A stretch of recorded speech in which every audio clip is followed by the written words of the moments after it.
the distribution of information and the results of that as an effect on biodiversity and countries and their relationship to ecology.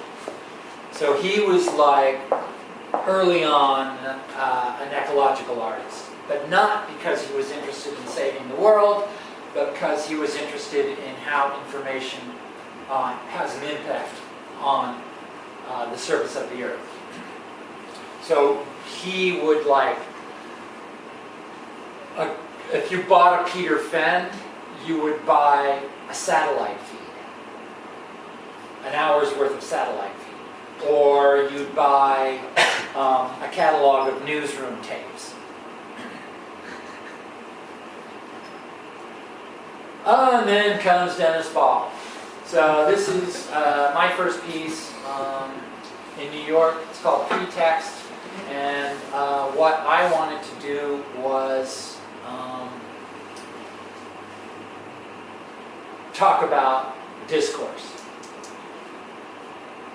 I'll read this piece. At first glance, the work of Dennis Balk appears to evoke a peculiarly suburban anatomy. Recombinant matrices and relentless flow charts of information surge across the surfaces of unused dinner napkins. A pseudo-modern sculpture in the vein of Anthony Caro or Alexander Lieberman lies on top of a picnic table, bastardized out of cheap materials and held together by Scotch tape. A series of folding tables supports a rigorous array of carrot and celery sticks that resembles a demonstration of set theory without apparent logic. Posters and other materials from Cold Spring Harbor Laboratory are strewn across a custom display unit, signaling an aborted fundraising event for a Long Island research facility.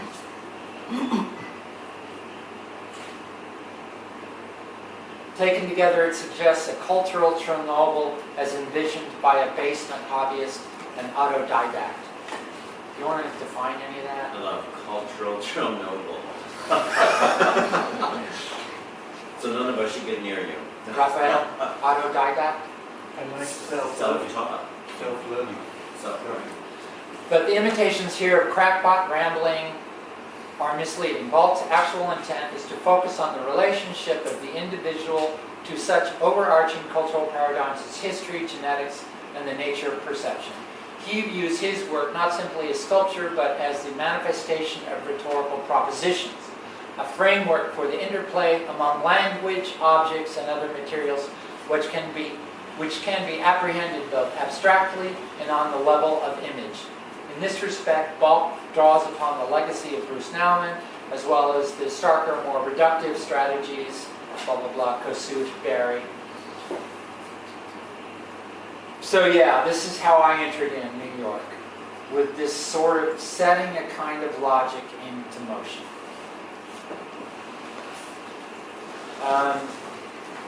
I showed these, and a lot of people wrote about these.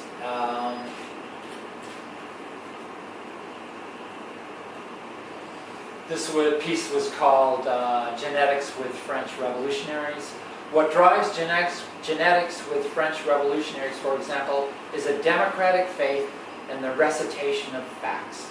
Balk submits that points in historical time are determined by certain individuals and by extension, the genetic makeup that determines them. By the same token, historical developments that lead inexorably one to the other. Thus, the founding of the Viet Minh by Ho Chi Minh at Pac Bo in 1941 begins with John Bunyan being arrested for preaching without a license in 1600. To Balk's mind, empowerment resides in visually conflating these facts to reveal a larger pattern. The fact that this pattern may be illusory is of no consequence to him. It is the circularity of process, both conceptually and otherwise, that is the key. Does that make sense? All right, so I had a couple of shows where I was interested in deconstructing, that was a big word that we all use, deconstructing the frames of knowledge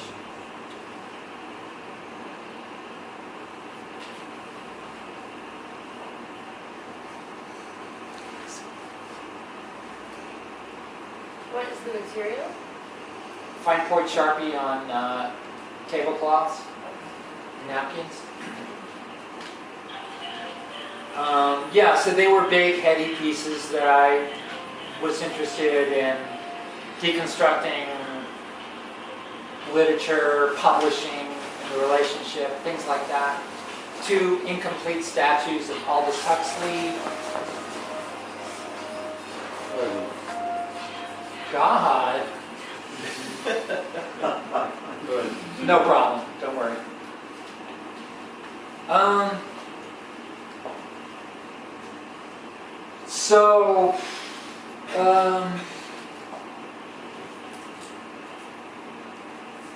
I guess at some point I locked onto, I experimented, I explored, and I locked onto what is the greatest force within this whole equation of artworks and art history and criticism and culture. And I found through a series of maneuvers that I figured out that it was just narrative itself. That the conditions of narrative really condition the production of the work of art, the reception of the work of art, the canonization through history. Narrative was everything. So if you really wanted to talk about the core of artwork, you had to talk about narrative and the structures of narrative. So that's what I did. So I jumped to theater, and I made work that was simultaneously in theater and in the gallery. And this was called Prophet's Plane, and it was about, Prophet's Plane was the story of the ghost dance religion at Wounded Knee, as told by a acting group of Asian American actors in an experimental acting workshop, Asian American acting workshop. And the director was this Irish guy who was an alcoholic. So, and I did a couple of these theater, three, 4 of these theater pieces, but they weren't about this entertainment or this life-changing experience that the author delivers to you in a kind of a seamless fashion, this wonderful, typical narrative experience. However great and universal and utilitarian, something that we can all relate to and cry on the way home. I was more interested in creating a situation where the audience was given things either out of linear sequence and in different kinds of formats, so that they had the opportunity to kind of build it themselves and piece it together themselves, thereby providing an opportunity that they can understand then this whole process of receiving narrative. So that's kind of what the work is about. Does that make sense? Okay.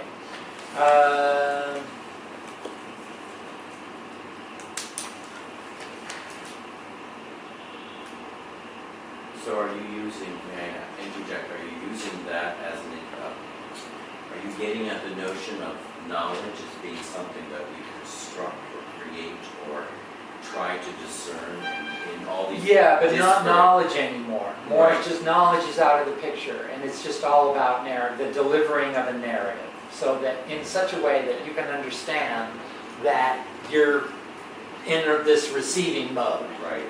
And it's on you to draw from whatever anyone ever draws from, to be then the recipient of the work of art.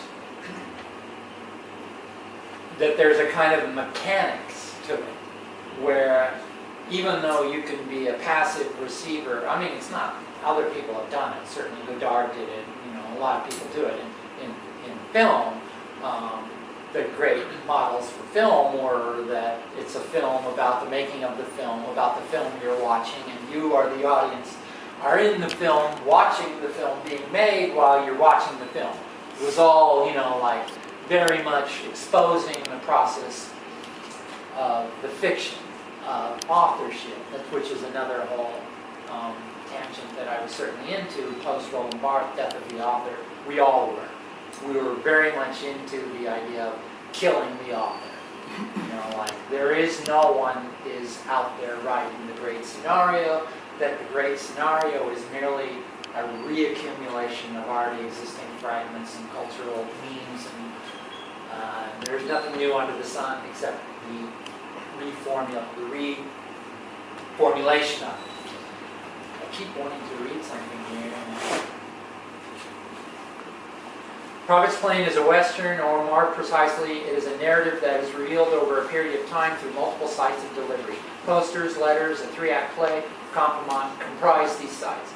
The extended project, Prophet's Plain, is composed and delivered in a way that suggests that the audience will need to piece together discrepant aspects of the narrative and construct the story on their own.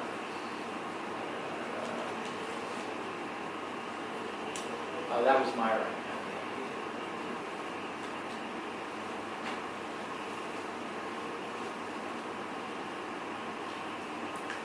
Each fragment, the posters and sculpture, and even the theater piece, insists upon a connection to a text that never appears, rather in searching unsuccessfully for that legitimating text or validating narrative, we come closest to Balk's insistent theorizing of cultural experience.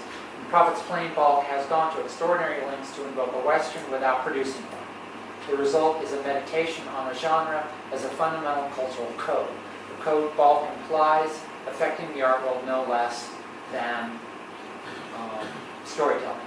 In this light, the sculptures appear as the follies of a genre that have magically mutated into perfect minimalism, blah, blah, blah, blah, blah. In these pieces, Balk seemed to invoke a sentiment. No, never mind. So anyway, so like the formula for this was like,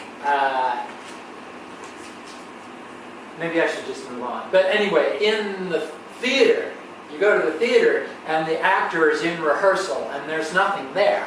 They're going, okay, we'll stand behind these set of stairs and we'll see over here, and then they stop and they go, well, wait, I don't understand why the la la la. So they're trying to figure out the story, which is, it's all in the script. And so, I mean, it's all rehearsed, it's a legitimate theater. So they're trying to figure out the story, and they never quite do. And in the gallery then are these props that they refer to, and we see the relationship between the static work of art and the narrative as it's delivered. So that's my big profound statement for contemporary work of art, is that the dependence on the text that lives elsewhere, the gallery statement, the art history, the catalog, the critique, the curators, everyone, all this business going on up and around, outside of the work of art, is all essentially one big interconnected narrative, and there's this relationship between the mute object and this rampant ongoing narrative. That's it. See, there's the actors, and he's going, oh,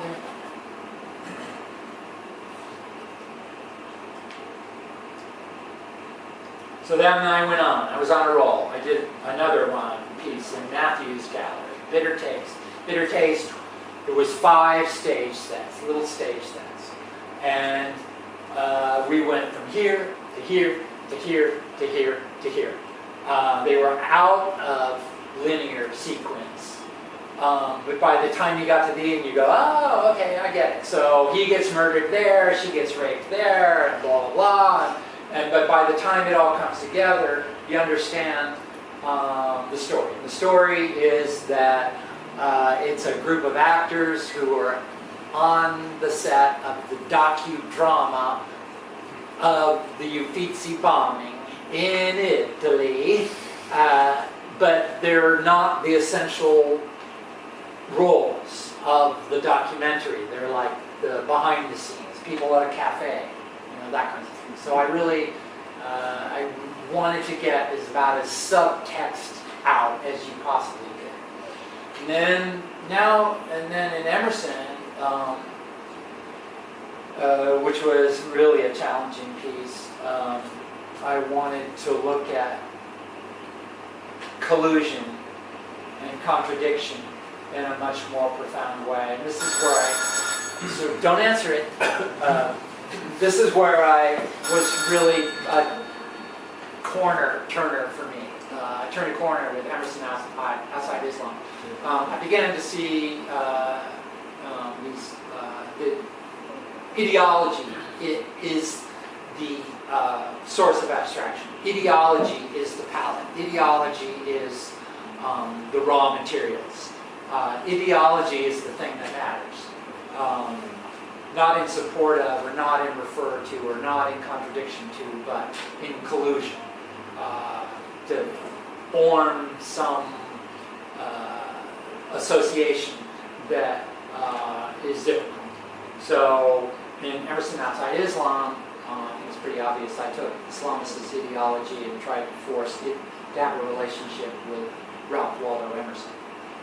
And this Ralph Waldo Emerson is this sort of quintessential Western philosophy of what? The individual and the hero and Emerson philosophy. How would you characterize it? Yeah. Yeah. Yeah, it's like the It's almost like the nature of a religion of nature in a way. The sublime. man in nature. 19th Yeah. century sublime. Yeah. So If you underpins the American dream. absolutely, it's absolutely quintessential Western. The visual equivalent would be any American 19th century sublime painter, the Hudson River School, these glorious landscapes in which it's supposed to be a link between the individual and the cosmos through nature. So Dennis, you're in a way taking that as challenging it. How does that connect with the American dream you're saying? Is it? Well, there's a notion in America, and it goes back to the mid-19th century, that nature is, this goes back to all the sublime in Europe and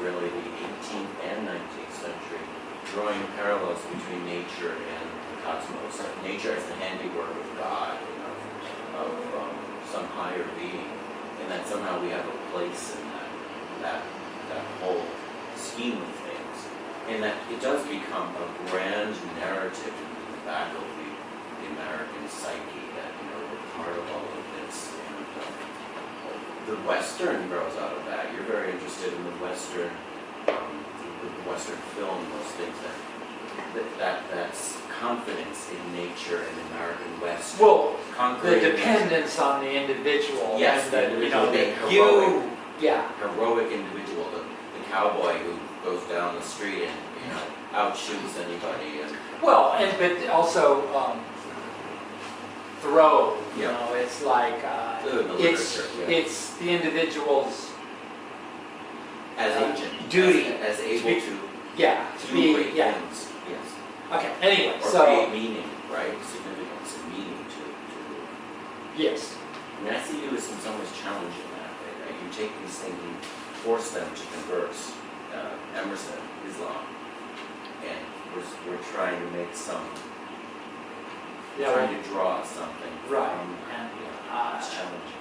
and that poor audience was, and the set, the tone and manner of the piece was that, and here's the Village Voice. In this sci-fi takeoff, playwright Dennis Balk jams ideologies and schematizes theoretical stratagems and cosmologies over time. A mole, you guys know what a mole is, right? It's like a spot. A mole inside a ruthless entertainment conglomerate called Youth Corps.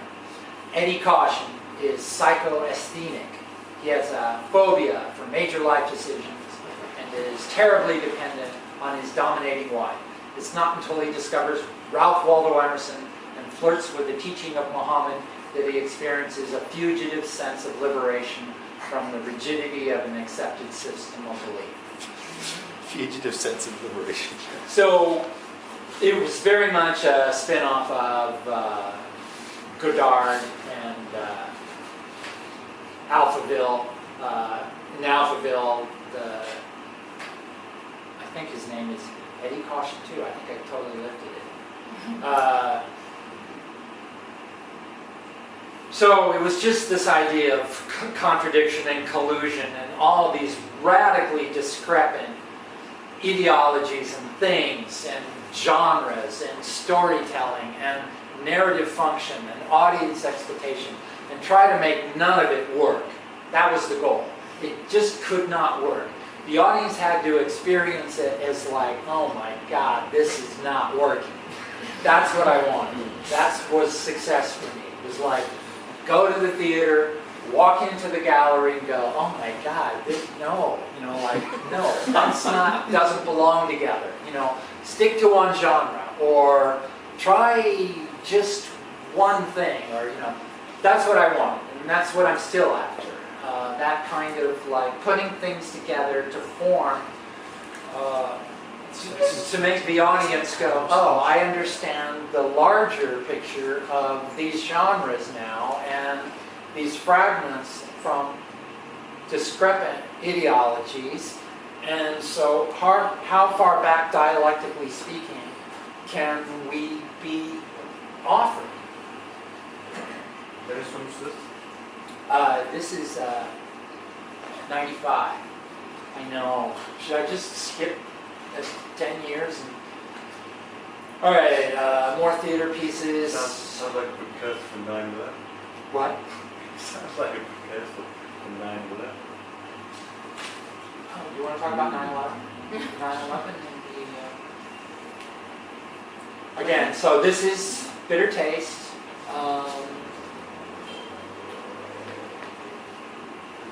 Then I made collages out of an Italian TV. Okay, then the next big sort of shift, I did a lot of those for a while, 2 or 3 years. And then I thought, okay, let's go back to the gallery. And let's have an experience in the gallery that is absolutely participatory in a really cheesy, stupid way. And also then relies on the whole experience in the gallery. Relies on this very finite set of discursive, narrative, didactic materials, right? So, just like now, we're conditioned to walk into Gallery Ver or wherever, and it's the little discourse person on your shoulder who's already learned everything about everything, and he's telling you what that is and what that experience is. And there's just a lot of conditioning our capabilities and our abilities to perceive. So I thought I would just go in that direction totally. So I made up this whole fiction. So now I'm like I'm the science fiction guy in New York, and it's all this sort of new agey, far out science, theoretical physics kind of fiction. And I did my darndest to make it seem like, it could be real. Let's give it a chance. Maybe it is real. So it was this piece called The Photomagnetic Receiver. You walked into the gallery, you had to sign off like, I promise I won't sue. Then you go into this little waiting room, and you got a little cup of this stuff out of a dispenser, and you had to drink it and sit and wait. And then the clock would go off, and you'd go over here and you'd sit in this thing, and then you were instructed. You had to read all the instructions. Then you sat there, and then that thing on that little pedestal was a button. You slammed the button, and then everything changed. Everything sets into motion. And you don't know what the hell is going on, or if you're being penetrated by microwaves or something, but it's all this big elaborate fiction about perception, and this is kind of funny.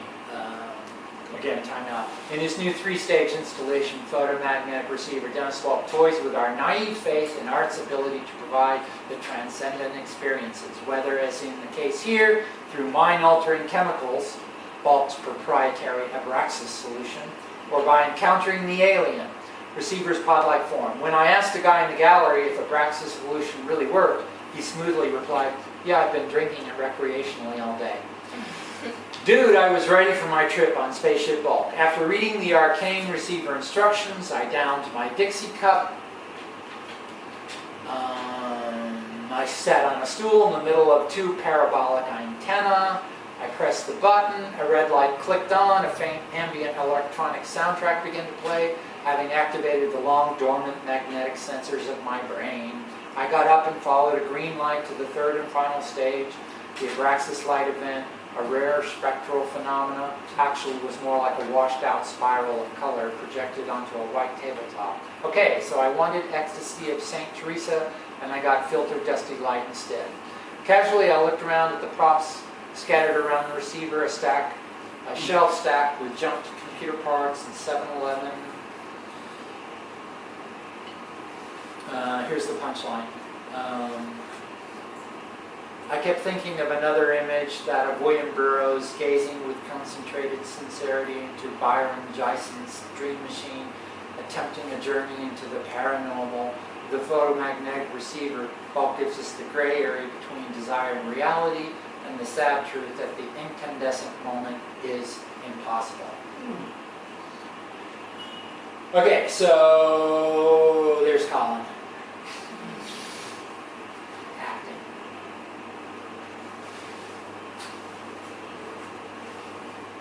Then we took it to the West Coast. So, like, yeah, all this stuff you had to read. Man, they were really pissed off in San Francisco. There was like a long line. Okay, so then, as a graphic artist, like, what do I make that's comparable to that kind of experience? So now I'm like 100% invested in the fiction of sincerity. And so, my first step out, I produced this suite of Cedachromes in edition 10 called Data Accumulation. There were a number of those. And this is like a show I would do. And like that one, that big moire pattern, I made those for like 2 years. And they were all very much based in this fiction of, this is a test pattern for blah, blah, blah, blah, blah, verified against something, something. It was a lot of fun. And this became my graphic work.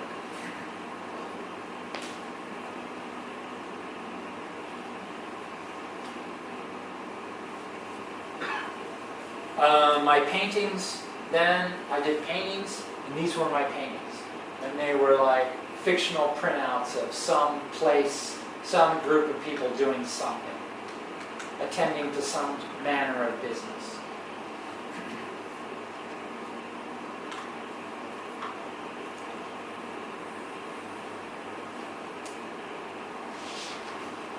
Okay, so then we go back and, should I keep going?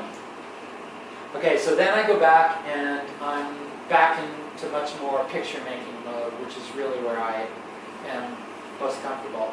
And so then I produced a body of work called Particles Plus Waves with Plausibility. And it's a kind of a science fiction, Islamicist,